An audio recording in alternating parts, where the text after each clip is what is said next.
इस संसार में दो प्रकार का सॉफ्टवेयर पाया जाता है।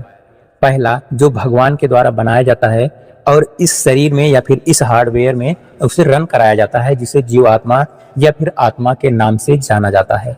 ये सॉफ्टवेयर या फिर ये आत्मा रूपी सॉफ्टवेयर जो होता है वो इस शरीर में सिर्फ और सिर्फ एक बार पड़ता है, और जब ये एक बार चला जाता है तो दोबारा इस शरीर में नहीं पड़ता है। यानी कि ये हार्डवेयर जो है एक डब्बा हो जाता है, यानी कि इसका कोई महत्व नहीं रह पाता है।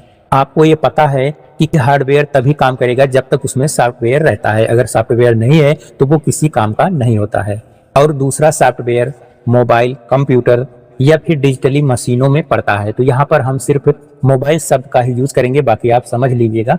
तो इस हार्डवेयर में, यानी कि ये जो मोबाइल फोन आप देख रहे हैं, ये एक हार्डवेयर है और उस पर जो प्रोग्राम रन करता है वो सॉफ्टवेयर होता है।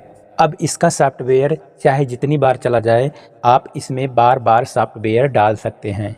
अब ये जो शरीर है ये फिजिकली और जो इसमें सॉफ्टवेयर पड़ा है ये मेंटली, दोनों अगर स्वस्थ होंगे तो ये शरीर अच्छे से वर्क करता है। अगर शरीर में कोई प्रॉब्लम होती है तो उसे दवा से ठीक किया जाता है। उसी प्रकार से अगर आदमी को डिप्रेशन में चला जाता है या फिर उसको काफ़ी ज़्यादा टेंशन होता है, तनाव होता है, तो भी वो जो है सही से वर्क नहीं करता है शरीर। तो इसके लिए शरीर को और आत्मा को, यानी कि ये सॉफ्टवेयर है, सॉफ्टवेयर को और शरीर को दोनों को स्वस्थ रहना पड़ेगा, उसके बाद ही ये शरीर अच्छे से वर्क करता है। उसी प्रकार से ये जो फोन है, अगर इसमें कोई फिजिकली प्रॉब्लम आ जाती है, जैसे कि अगर इसका कोई रेजिस्टेंस खराब हो गया या फिर कोई ट्रांजिस्टर खराब हो गया, यानी कि फिजिकली कोई प्रॉब्लम आ जाती है, तो उसका जो हार्डवेयर है उसको चेंज किया जाता है या फिर उसको सही किया जाता है। उसी प्रकार से इसके अंदर जो प्रोग्राम, जो सॉफ्टवेयर रन करता है, उसको भी सही होना पड़ेगा। वो भी अगर सही रहेगा तो ही जो है ये फोन अच्छे से वर्क करेगा। इसका जो सॉफ्टवेयर है वो सही से वर्क करे, इसमें नए नए फीचर्स आए और इसमें अगर कोई वायरस हो वो खत्म हो जाए। इसीलिए कंपनियां जो है सॉफ्टवेयर का अपडेट लेकर आती हैं। यानी कि जो सॉफ्टवेयर का अपडेट आता है वो इसीलिए आता है ताकि इसमें कोई प्रॉब्लम हो तो वो सही हो जाए और साथ साथ आपको नए नए फीचर्स भी मिल जाएं। अब बहुत से लोग कहते हैं कि फ़ोन को अपडेट करना उतना ज़रूरी नहीं है, आप अपडेट कर भी सकते हैं, नहीं करें तो भी कोई दिक्कत नहीं है। लेकिन मैं आपको सजेस्ट करूंगा, आपको सॉफ्टवेयर को अपडेट करना बहुत ही ज़रूरी होता है। सॉफ्टवेयर को आप अपडेट जरूर कीजिए, क्योंकि दोस्तों इस संसार में अगर आपको समाज के साथ साथ चलना है तो आपको समय के साथ साथ बदलते रहना होगा। आपको अपने नॉलेज को बढ़ाते रहना होगा, डिजिटली नॉलेज को बढ़ाते रहना होगा। यानी कि आप जिस क्षेत्र में हैं वहाँ पर आपको एक्सपर्ट होना पड़ेगा या फिर वहाँ पर आपको ज़्यादा से ज़्यादा नॉलेज रखना होगा, तभी आप समाज के साथ में चल सकते हैं। क्योंकि दोस्तों अगर आप पुराने नॉलेज के साथ ही रहेंगे और उसमें अगर आप वृद्धि नहीं करना चाहेंगे तो आप आगे नहीं बढ़ सकते हैं, आपको कुछ नया नहीं मिलने वाला है। क्योंकि आपने देखा होगा कि इस समय बहुत सारी कंपनियां अपने कंपनी से बहुत सारे लोगों को जॉब से निकाल दे रही हैं। तो ऐसा क्यों हो रहा है? क्योंकि वहां पर पुराने लोग जो जॉब करते हैं, जिनके पास पुराना ही नॉलेज है, वो नए नए नॉलेज को, नए नए ज्ञान को नहीं सीखना चाहते हैं, नई नई टेक्निक के साथ आगे नहीं बढ़ना चाहते हैं, तो उनको पुराना ही ज्ञान उनके पास रह जाता है। तो बताइए, कोई कंपनी अगर मतलब कि कोई भी अगर काम हुआ, जो काम पुराने लोग 1 घंटे में कर रहे हैं, उसी काम को नई टेक्निक वाले लोग जो है सिर्फ 10 ही मिनट में अगर कर दें, तो कोई कंपनी क्यों जो है अपना ज़्यादा समय बर्बाद करेगी और ज़्यादा पैसा देना चाहेगी। तो इसलिए जो है नई नई टेक्निक के साथ में हमेशा अपडेट रहना चाहिए। तो इसलिए आपको अपने फ़ोन के सॉफ्टवेयर को हमेशा अपडेट करते रहना चाहिए। इससे आपको नए नए जो फीचर्स आएंगे वो सारे फीचर्स आपको मिल जाएंगे। साथ साथ अगर आपके फ़ोन में वायरस वगैरह होगा तो वो भी साफ हो जाएगा।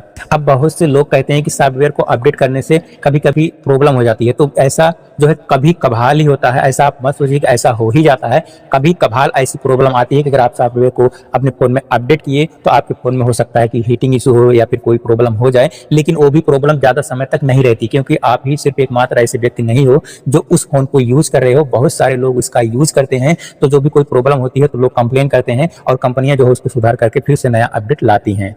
दोस्तों आपको पता होना चाहिए कि आपने जो भी कोई फ़ोन खरीदा है, मान लीजिए कोई 15,000 रुपये का अगर आपने फ़ोन खरीदा है, तो उस फ़ोन की कीमत में आपको कुछ एक्स्ट्रा पैसे, यानी कि उस फ़ोन में ही जोड़कर आपसे कुछ पैसे इसलिए ले लिए जाते हैं क्योंकि आपको 2 साल 3 साल के लिए बताया जाता है कि आपको फ्री में जो है सॉफ्टवेयर का अपडेट दिया जाता है। कंपनियां आपसे सॉफ्टवेयर अपडेट का पैसा फ़ोन खरीदते समय ही ले लेती हैं। तो 2-3 साल तक वो समय समय पर आपको अपडेट देती रहती हैं। यानी कि अगर आपको 2-3 साल के बाद अपडेट की जरूरत पड़ी तो आपको खरीदना पड़ेगा। तो आपने अगर उसकी कीमत चुकाई है तो आप अपडेट जरूर कीजिए अपने फ़ोन को। आपने देखा होगा कि जो फ़ोन 2 साल 3 साल पुराना हो जाता है, जिसका अपडेट टाइम खत्म हो जाता है, तो उसमें कोई अपडेट भी नहीं आता है, क्योंकि अपडेट देने से कंपनियों का भी नुकसान होता है। लेकिन मजबूरी होती है कि वो अगर आपको फ़ोन दी हैं तो वो आपको अपडेट देती रहती हैं ताकि आपका फ़ोन अच्छे से वर्क करे और अच्छे अच्छे नए नए फीचर्स आपको मिलते रहें। तो वैसे फ़ोन का सॉफ्टवेयर कैसे अपडेट करते हैं, ये कोई कठिन काम नहीं है, बहुत से लोगों को आता है, आप लोगों को भी आता होगा। लेकिन यहाँ पर हम चलिए थोड़ा सा आपको दिखाते हैं कैसे कैसे जो है सॉफ्टवेयर को अपडेट करते हैं।